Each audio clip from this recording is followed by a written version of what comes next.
Hi అండి, నేను మీ Vahini. Welcome to our channel Tarak Vahini TET and DSA. ఇప్పటి వరకు మనము మ్యాథ్స్ కి సంబంధించి థర్డ్ క్లాస్ నుంచి సిక్స్త్ క్లాస్ వరకు ఉన్న maths each and every sum చెప్పడం జరిగింది. అలాగే సెవెంత్ నుంచి 10th వరకు ఉన్న నెంబర్ సిస్టమ్ కి సంబంధించి ఏ చాప్టర్స్ ఉన్నాయో అవన్నీ చెప్దామని చెప్పి ఒక టార్గెట్ పెట్టుకున్నాము. 7th క్లాస్ లో ఉన్న నెంబర్ సిస్టమ్ కి సంబంధించిన చాప్టర్స్ అన్ని చెప్పేశాము. 8th క్లాస్ లో 2 చాప్టర్స్ చెప్పేశాము. ఇది 8th క్లాస్ లో నెంబర్ సిస్టమ్ కి సంబంధించి థర్డ్ చాప్టర్ అనమాట. 7th చాప్టర్ ఘనములు అండ్ ఘనమూలాలు, క్యూబ్ రూట్స్ ఈరోజు చెప్పుకోబోతున్నాం. సో వీడియోని చివరి వరకు చూసి వీలైతే నోట్స్ రాసుకోవడానికి ట్రై చేయండి. టెక్స్ట్ బుక్ లో ఉన్న each and every point, every some కూడా చెప్పడం జరుగుతుంది. అలాగే ఘనమూలాలకు సంబంధించి షార్ట్ కట్స్ కూడా చెప్పడం జరుగుతుంది. ఒకవేళ మీకు ఈ వీడియో నచ్చితే లైక్ చేయండి. ఫస్ట్ టైం చూస్తున్నట్లయితే మన ఛానల్ని సబ్స్క్రైబ్ చేసుకోండి. అన్ని సబ్జెక్టులకి సంబంధించి ఏపీ టెట్ డిఎస్సి మీద ప్రతిరోజు క్లాసెస్ ఉంటాయి. Okay friends, thank you. 1729 రెండు విభిన్న సంఖ్యల ఘనముల మొత్తంగా రెండు విధాలుగా రాయగల కనిష్ట సంఖ్య ఏది అంటే 1729 అండి. సో దీన్ని మనం రామానుజన్ సంఖ్య అని కూడా అంటాము. 1729 ని హార్టీ రామానుజన్ సంఖ్య, హార్టీ రామానుజన్ కనిష్ట సంఖ్య అని అంటారు. ఈ 1729 ని రెండు విభిన్న సంఖ్యల ఘనముల మొత్తంగా రాయొచ్చు అంట. సో ఇక్కడ 12 క్యూబ్ అంటే 1728, 1 క్యూబ్ అంటే 1. ఈ రెండింటి మొత్తం ఎంత వస్తుంది? 1729. నెక్స్ట్ 10 క్యూబ్ అంటే 1000, 9 క్యూబ్ అంటే 729. ఈ రెండింటి మొత్తం 729 వచ్చింది. సో రెండు విభిన్న సంఖ్యల ఘనముల మొత్తంగా రెండు విధాలుగా రాయగల కనిష్ట సంఖ్య 1729 అన్నమాట. ఓకేనా? సో దీన్ని రామానుజన్ సంఖ్య అని అంటారు. అలాగే ఈ విధమైన సంఖ్యలు అపరిమితం అన్నమాట. 4104 ని 2 క్యూబ్ 16 క్యూబ్ గా రాయొచ్చు, 9 క్యూబ్ 15 క్యూబ్ గా రాయొచ్చు. సో ఈ నెంబర్ ని 18 cube plus 20 cube, 2 cube plus 24 cube గా రాయొచ్చు అనమాట. సో ఇటువంటి నెంబర్స్ కి ఇంకొక 2 ఎగ్జాంపుల్స్ అయితే ఇక్కడ ఇచ్చాం. నెక్స్ట్ ఘనము అంటే అంచులన్నీ సమానంగా గల ఘనాకృతి. త్రిమితీయ కొలతలు గల వస్తువులని ఘనాకార వస్తువులు అంటారు. అంచులన్నీ సమానంగా గల ఘనాకృతి ఘనం. త్రిమితీయ కొలతలు గల వస్తువుల్ని ఘనాకార వస్తువులు అని అంటారు. ఘన సంఖ్యలు లేదా పరిపూర్ణ ఘనములు అని వేటిని అంటారంటే ఒక సంఖ్యను అదే సంఖ్యచే 3 సార్లు గుణించగా వచ్చేవి ఘన సంఖ్యలు అన్నమాట. సో ఇప్పుడు 1 ఉంది, 1ని 3 సార్లు అదే సంఖ్యతో గుణించాం. సో 1 క్యూబ్, ఇది ఘనం అనమాట. సో 3 ఉంది, 3ని అదే నెంబర్తో 3 సార్లు మల్టిప్లై చేసాం. 3 క్యూబ్ 27, ఇది ఘనం అనమాట. ఓకేనా? ఒక సంఖ్యను అదే సంఖ్యతో 3 సార్లు గుణించగా వచ్చేవి ఘన సంఖ్యలు లేదా పరిపూర్ణ ఘనములు. ఓకే, ఇక్కడ మనకి అవసరమైన సంఖ్యలు వాటి ఘనాలు కూడా రాశారు. వీలైతే మీరు నోట్ చేసుకోండి.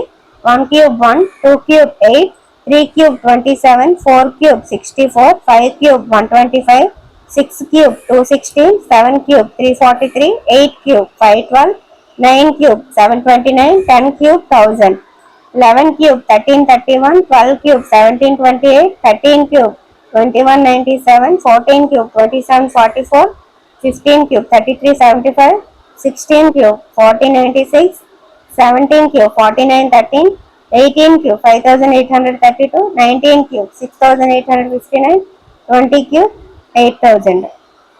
ఇదన్నమాట ఘనాలు.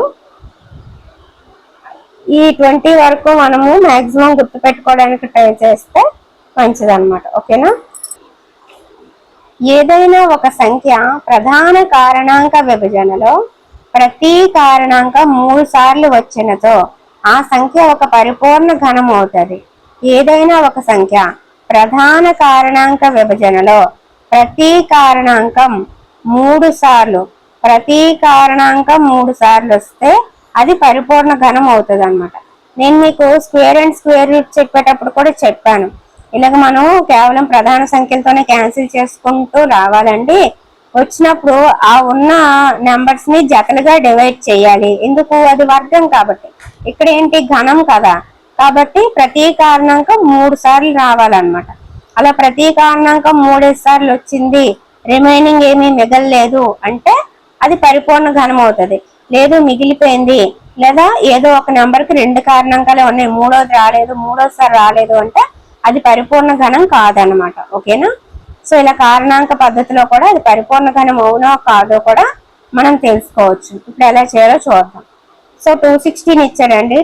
2 10 20, 2 8 16, 2 5 10, 4 8, 2 2 4, 2 7 14. నెక్స్ట్ ఈ 27 అనేది 3తో పోతుంది కదా. సో 3 9 27, మళ్ళీ 3 3 3 9. ఇప్పుడు ఇక్కడ మనకి రెండు అనేది 3 సార్లు వచ్చింది, అలాగే 3 కూడా 3 సార్లు వచ్చింది. అంటే ప్రతి కారణాంకం కూడా 3 సార్లు వచ్చేసింది. రిమైనింగ్ మనకి ఏమీ మిగలలేదు. కాబట్టి ఇది పరిపూర్ణ ఘనం అవుతుంది అన్నమాట. నెక్స్ట్ 128 ఉంది. 2 6 2 4 2 3 2 2 2 1 2 6 2 8 2 4 2 2. ఎన్ని 2లు వచ్చాయి మొత్తము? 1 2 3 4 5 6 7 2లు వచ్చాయి. అంటే ఇక్కడ ఏమవుతుంది? 2 అనేది 3 సార్లు వచ్చింది, దాన్ని తీసేయండి. మళ్ళీ 2 3 సార్లు వచ్చింది, దాన్ని తీసేయండి. రిమైనింగ్ ఏం మిగిలిపోయింది? 2 మిగిలిపోయింది. ఇది మళ్ళీ ఇంకొక 2 సార్లు వస్తేనే ఇది పరిపూర్ణ ఘనం అవుతుంది అనమాట. సో ఇక్కడ ఒకటే ఉంది కాబట్టి ఇది పరిపూర్ణ ఘనం కాదు. ఇలా మనకి ఏదైనా నెంబర్ ఇచ్చి అది పరిపూర్ణ ఘనం అవుతుందా కాదా అంటే ఇలా డిసైడ్ చేయొచ్చు అనమాట. ఓకేనా? నెక్స్ట్ 1000 ఇచ్చాడు. నేను మీకు ఏం చెప్పాను? స్క్వేర్స్ లో అయితే బేస్ సంఖ్యలో నెంబర్స్ ఉంటే అది ఘనం కాదు, అది వర్గం కాదు అని చెప్పాను. కానీ ఇక్కడ ఇది క్యూబ్ కాబట్టి 3 సున్నాలు ఉంటే ఘనం అవుతుంది అనమాట. సో ఇక్కడ చూద్దాం అది అవుతుంది అవ్వదు. 5 2 10, 5 4 20, 5 8 40. నెక్స్ట్ ఇది 2తో క్యాన్సిల్ అవుతుంది కాబట్టి 2 4 8, 2 2 4. చూసారా? 3 5లు 3 2లు వచ్చాయి. 5 కారణాంకం 3 సార్లు వచ్చింది, 2 కారణాంకం 3 సార్లు వచ్చింది. కాబట్టి 1000 అనేది పరిపూర్ణ ఘనం అవుతుంది అనమాట. నేను అక్కడ మీకు వర్గం చెప్పేటప్పుడు చెప్పాను, మనకి బేసి సంఖ్యల్లో జీరోస్ ఉంటే అది వర్గం కాదు అని. అది ఘనంకి వర్తించదు. ఓకేనా? మళ్ళీ కన్ఫ్యూజ్ అవుతారని చెప్తున్నాను. 100 ఉంది. సో 5 2 10 0, 5 20 100, 5 4 20, 2 2 4. ఇక్కడ ఏమైంది? 5 కారణాంకం 2 సార్లే వచ్చింది, 2 కారణాంకం 2 సార్లే వచ్చింది. ఇంకొక 5 ఇంకొక 2తో గుణిస్తేనే ఇది పరిపూర్ణ ఘనం అవుతుంది అనమాట. ఇప్పుడు ఏంటి? 100 అనేది పరిపూర్ణ ఘనం కాదు. ఓకేనా? నెక్స్ట్ ఇక్కడ చూద్దాము. 46,656 ఇచ్చారు. నేను అలా దీన్ని క్యాన్సిల్ చేసుకుంటూ వెళ్తే నాకు ఇక్కడ 2లు 2 సార్లు వచ్చాయండి, 3 జతలు వచ్చాయి. నెక్స్ట్ 3 చూద్దాం. ఇక్కడ ఒక 3 ఉంది, ఇక్కడ 2 3లు ఉన్నాయి, ఇవి 3 3లు. అంటే ఇది పరిపూర్ణ ఘనం అయిపోద్ది కదా. సో 2 కారణాంకం 3 సార్లు వచ్చింది, 3 కారణాంకం కూడా 3 సార్లు వచ్చింది. ఇది పరిపూర్ణ ఘనం అయిపోయింది. ఈ రకంగా మనము ఏదైనా ఒక నెంబర్ ఇచ్చి అది పరిపూర్ణ ఘనం అవుతుందా కాదంటే ఇలా ప్రధాన కారణాంకాలతో క్యాన్సిల్ చేసుకుంటూ ప్రతి కారణాంకం కూడా 3 సార్లు వచ్చిందో లేదో చూసుకోవాలి. 3 సార్లు వచ్చిందంటే అది పరిపూర్ణ ఘనం అవుతుంది, రాలేదంటే ఇది పరిపూర్ణ ఘనం కాదనమాట. ఇప్పుడు అర్థమైంది కదా. 2 3 5 వాటితో ఎందుకు చేస్తున్నానంటే ప్రధాన కారణాంక విభజన కదా ఇది. ఓకేనా? నెక్స్ట్ ఏ కనిష్ట సంఖ్యచే గుణించిన క్రింది సంఖ్యలు పరిపూర్ణ ఘన సంఖ్యలు అవుతాయో కనుక్కోండి అన్నాడు. ఏం లేదండి, ఇప్పుడు ఎలా అయితే మనం క్యాన్సిల్ చేసుకుంటూ వచ్చామో అలానే చేస్తాం. చేసిన తర్వాత ఏ కనిష్ట సంఖ్యచే గుణించిన అని అడిగాడు. చేసిన తర్వాత 3 వచ్చాయో లేదో చూసుకుంటాం. ఓకేనా? ఇక్కడ 3 ఉన్నాయి కానీ ఇక్కడ 2 ఉన్నాయి. ఇది పరిపూర్ణ ఘనం అవ్వాలంటే ఇంకొక 3 ఇక్కడ ఉండాలి. అంటే ఆ ఉండాల్సిన 3తో దీన్ని గుణించాలన్నమాట. అప్పుడు ఆ వచ్చే వాల్యూ అనేది పరిపూర్ణ ఘనం అవుతుంది. అంతే.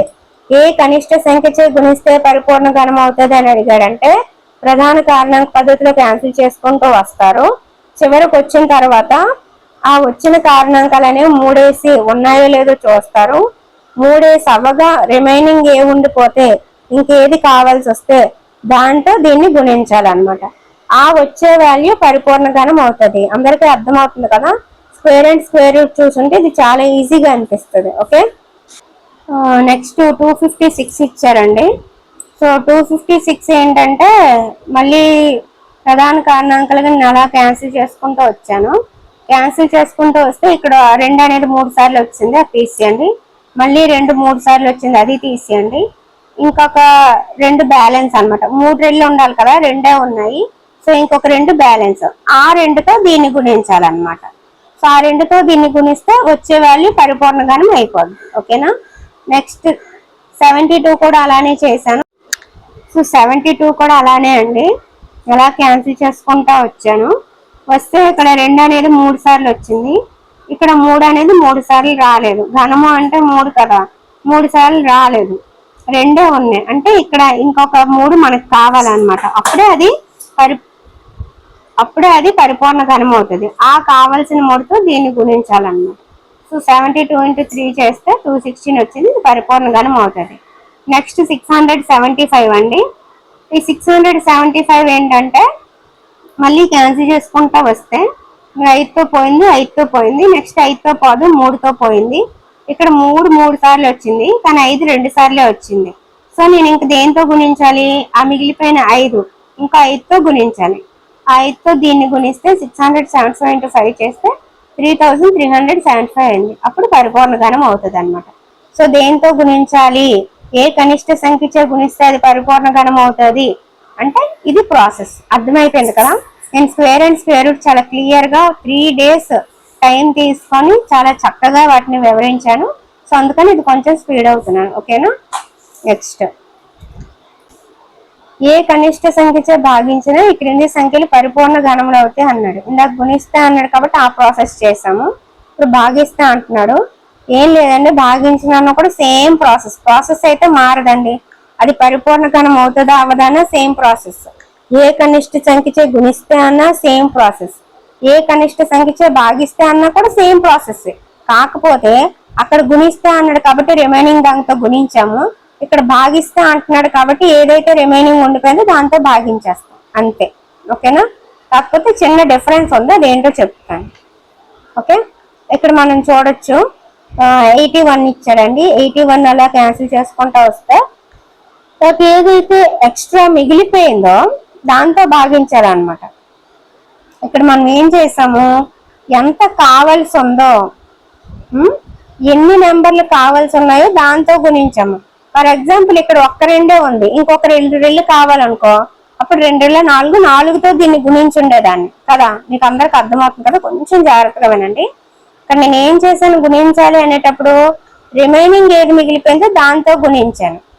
ఇప్పుడు ఇక్కడ 1 2 ఉంటే ఇంకొక 2 2తో గుణించుండేదాన్ని. ఇక్కడ 2 2 ఉన్నాయి కాబట్టి 1 2తోనే గుణించాను. ఇక్కడ నాకు రిమైనింగ్ 1 3 కావాలి కాబట్టి 1 3తో గుణించాను.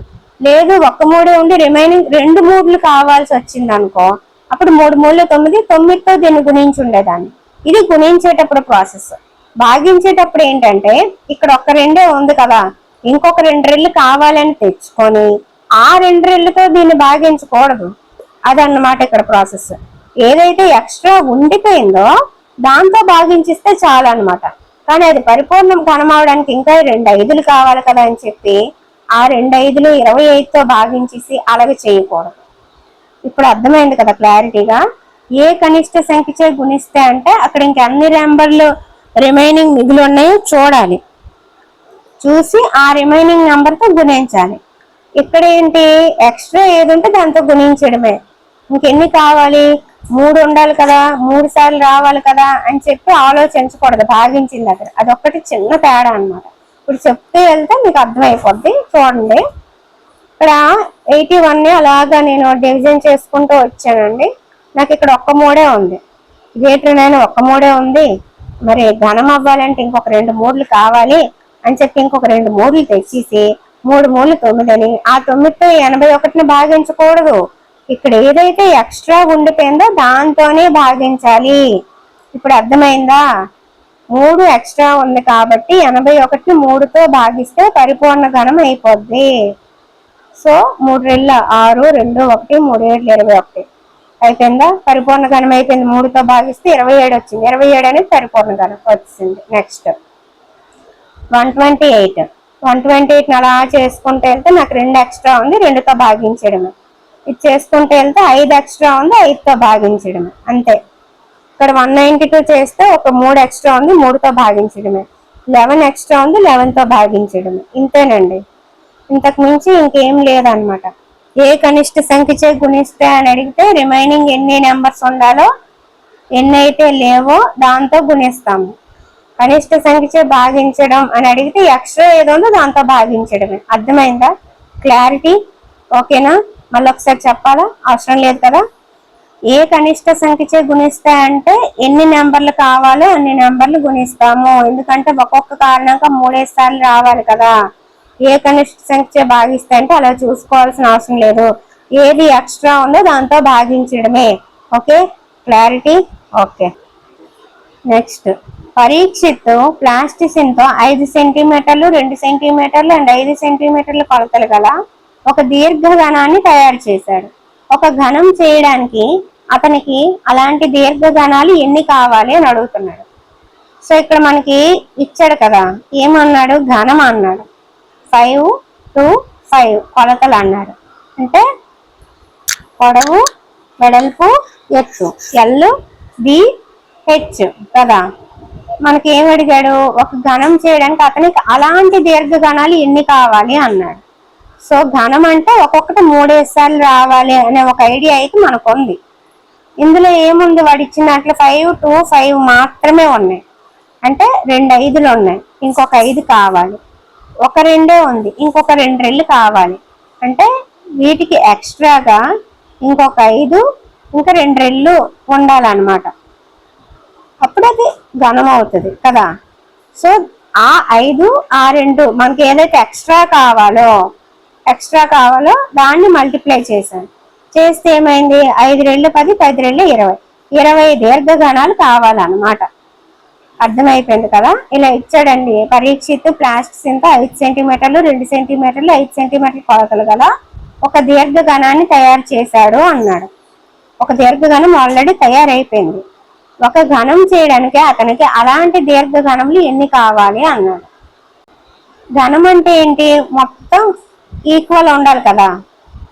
So L B H 3 equal గా ఉండాలి, అప్పుడే అది ఘనం అవుతుంది. అలాగా ఘనం చెయ్యాలి అంటే ఇలాంటి దీర్ఘ ఘనాలు ఎన్ని అయితే ఒక ఘనం అవుతుంది అని వాడు అడుగుతున్నాడు. సో మనము ఒక ఘనం అవ్వాలంటే ఏంటి? ఒక్కొక్కటి 3 సార్లు రావాలి అనేది అయితే మనకు తెలుసు. ఇందులో 2 5లు ఉన్నాయి కాబట్టి ఇంకొక 5 కావాలి. ఒక 2 ఉంది కాబట్టి ఇంకొక 2 రెళ్ళు కావాలి.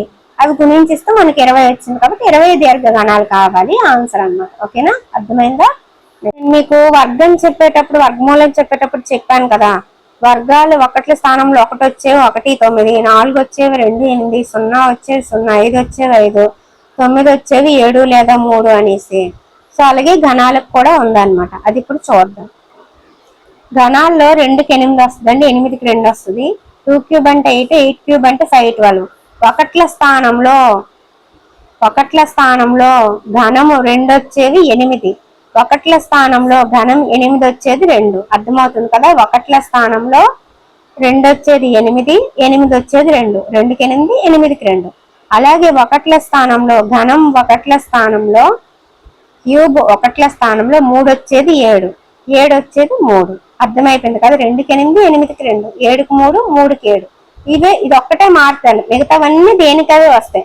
అంటే 4కి 4, 5కి 5, 6కి 6 ఇలాగా దేనికదే వస్తుంది అనమాట. కానీ 2కి 8, 8కి 2, 3కి 7, 7కి 3 ఇదే మారుతాయి అన్నమాట. ఓకేనా?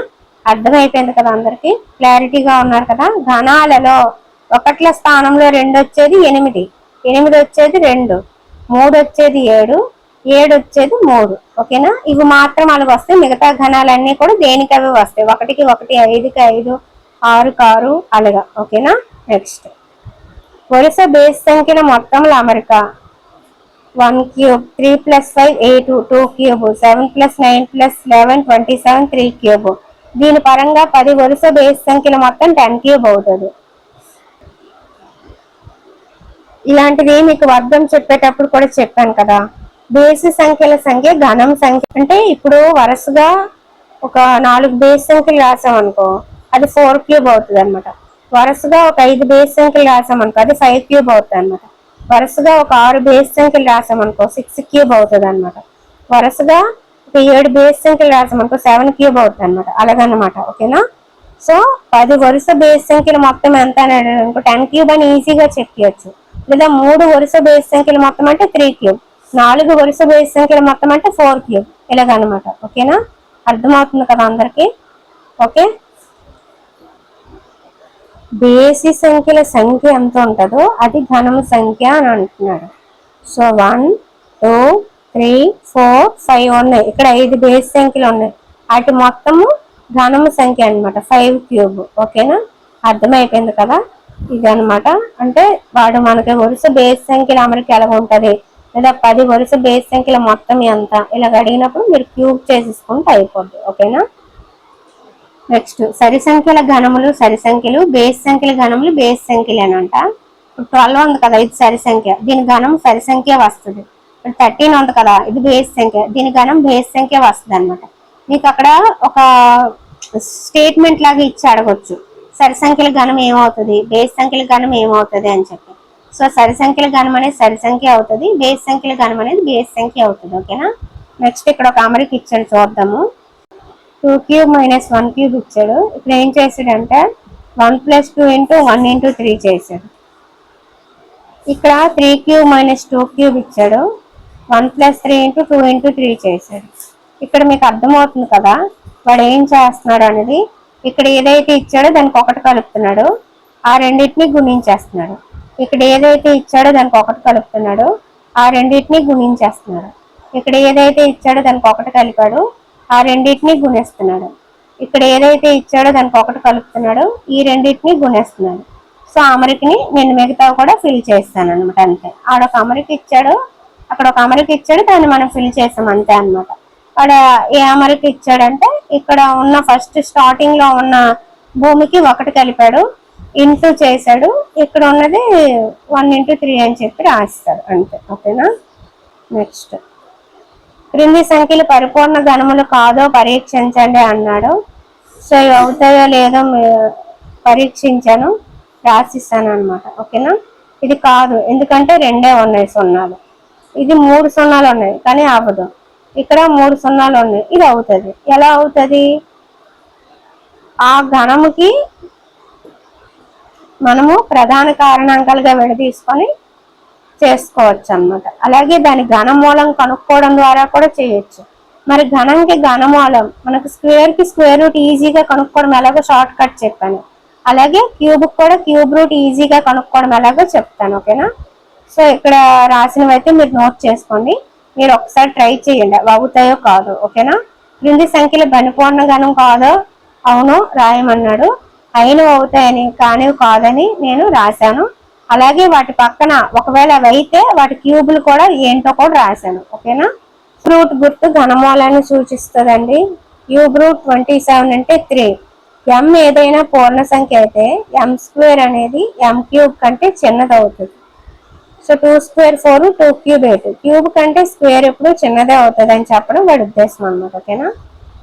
అక్కడ 2 భూములు ఈక్వల్ గా ఉన్నప్పుడు కొన్ని వర్గమూలాలు నేను రాశాను. 1³ 1, 2³ 8, 3³ 27, 4³ 64, 5³ 125 కదా. మరి ఒకటి యొక్క ఘనమూలం 1, 8 ఘనమూలం 2, 27 ఘనమూలం 3, 64 ఘనమూలం క్యూబ్ రూట్ 4, 125 ఘనమూలం 5, అలాగా 10 వరకు ఘనమూలాలు నేను రాశాను, మీరు నోట్ చేసుకోండి. ఓకేనా. ఇప్పుడు ఘనమూలం షార్ట్ కట్ ఎలాగో చూద్దాము. 1-2 సార్లు వినండి, ఒక్కసారిగా రాదండి, జాగ్రత్తగా విని స్క్వేర్ రూట్ ఎలాగో క్యూబ్ రూట్ కూడా అలానే. ఓకేనా. సో ఆ 3 క్లాసులు స్క్వేర్ రూట్ ఎవరైతే చూడలేదో ఒకసారి చూసియండి. ఓకేనా. ఘన సంఖ్యల ఘనమూలం ఫస్ట్ ఒక నెంబర్ ఇస్తాడండి, వాడు ఎంత పెద్ద నెంబర్ ఇచ్చినా మీకు అనవసరం. ఆ నెంబర్లో స్టార్టింగ్ 3 డిజిట్స్ సపరేట్ గా తీసుకోవాలి, అది స్టెప్ 1 అన్నమాట. ఫస్ట్ 3 డిజిట్స్ సపరేట్ చేయాలి, స్టెప్ 1 చేస్తాను. ఫస్ట్ 3 డిజిట్స్ ఏంటి, 576. ఆ 576 సపరేట్ చేసి అది మొత్తం మళ్ళీ తీసుకోకూడదు. ఆ 3 డిజిట్స్ లో ఫస్ట్ ప్లేస్ లో అంటే 1ల స్థానంలో ఉన్న అంకె తీసుకోవాలి.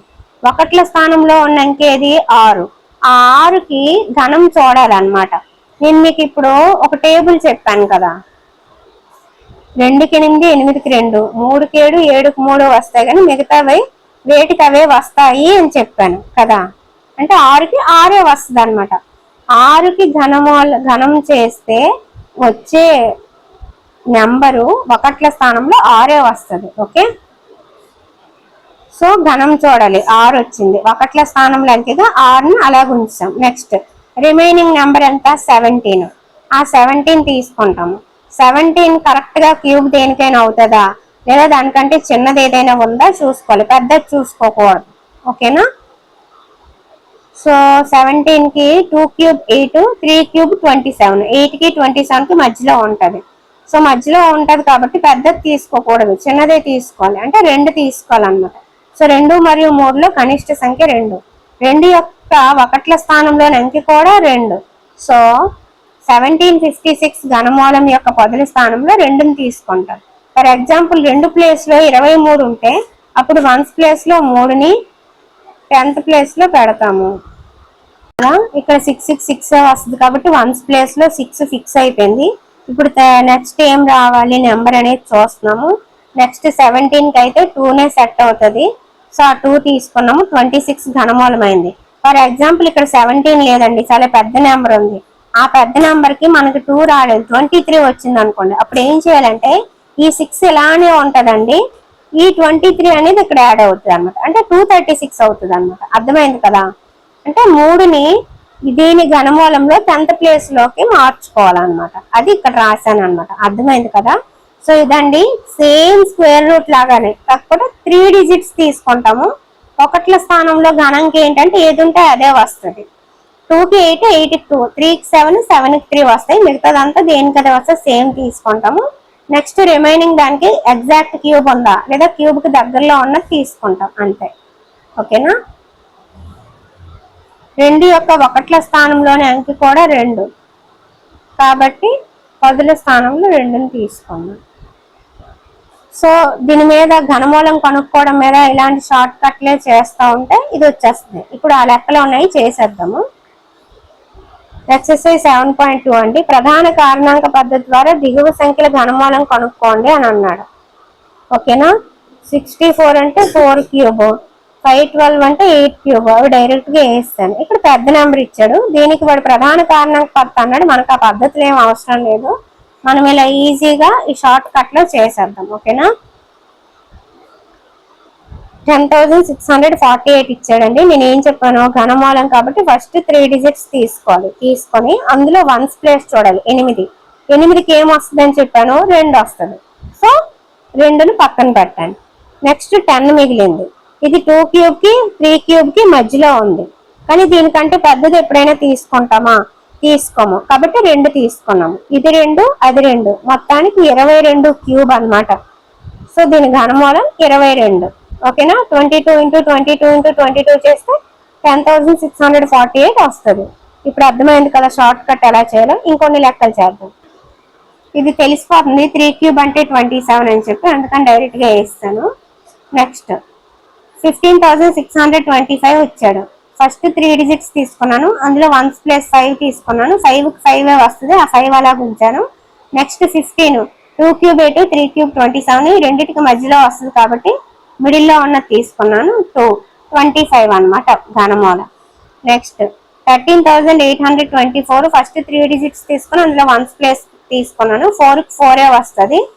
13 అంటే 8కి 27కి మధ్యలో ఉంటుంది. సో 2 తీసుకున్నాను. 24 ఆన్సర్.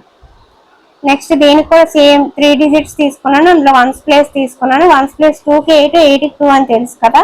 నెక్స్ట్ 110 అనేది 4 క్యూబ్ కి 5 క్యూబ్ కి మధ్యలో ఉంటుంది. సో 4 తీసుకున్నాను. ఈ 4, 8, 48. అలాగే ఈ సమ్స్ కూడా చేశాను, మీరు చూడొచ్చు. ఓకేనా? మీరు అందరూ అయితే ఈ సమ్స్ అయితే నోట్ చేసుకోండి. ఓకేనా? నోట్ చేసుకుంటున్నారు కదా, నోట్స్ రాసేసుకోండి. నోటిఫికేషన్ వచ్చాక మీకు మరి టైం ఉండదు. ఓకే? నెక్స్ట్ 12,167 అండి. దీనికి కూడా 3 డిజిట్స్ తీసుకున్నాను, అందులో 1s ప్లేస్ తీసుకున్నాను. 7కి 3, 3కి 7 అని తెలుసు కదా, అది పక్కన ఉంచండి. నెక్స్ట్ 12, ఇది 2 క్యూబ్ కి 3 క్యూబ్ కి మధ్యలో ఉంది. సో 2 క్యూబ్ తీసుకున్నాను. 23. ఈ 3 డిజిట్స్ తీసుకున్నాను, అందులో 1s ప్లేస్ తీసుకున్నాను. 8కి 2 కాబట్టి 2 తీసుకున్నాను. 32, 3 క్యూబ్ కి 4 క్యూబ్ కి మధ్యలో ఉంది. సో 3 తీసుకున్నాను. ఈ 3, ఈ 2, 32. ఇప్పుడు ట్రూ ఆర్ ఫాల్స్ వచ్చాయండి. నేను మీకు చెప్పాను కదా స్టేట్మెంట్ రూపంలో అడుగుతాడు అని చెప్పి. సో అదే ఇదనమాట. బేసి సంఖ్య యొక్క ఘనం సరి సంఖ్య. ట్రూ ఆర్ ఫాల్స్ అండి? ఫాల్స్. ఇందాక మీకు చెప్పాను, ఏం చెప్పాను, సరి సంఖ్య యొక్క ఘనం సరి సంఖ్య, బేసి సంఖ్య యొక్క ఘనం బేసి సంఖ్య అని. కానీ ఇక్కడ ఏమి ఇచ్చాడు, బేస్ సంఖ్య ఇది సరి సంఖ్యని ఇచ్చాడు కాబట్టి కాదు. నెక్స్ట్, ఒక పరిపూర్ణ గణం చివరి 2 సున్నాలతో అంతం కాదు అన్నాడు. అది నిజమే కదా, మినిమం 3 సున్నాలు ఉండాలి కదా, కాబట్టి ట్రూ అన్నమాట. ఒక సంఖ్య వర్గం 5తో అంతమైతే దాని గణం 25తో అంతం అవుతుంది అన్నాడు. తప్పు.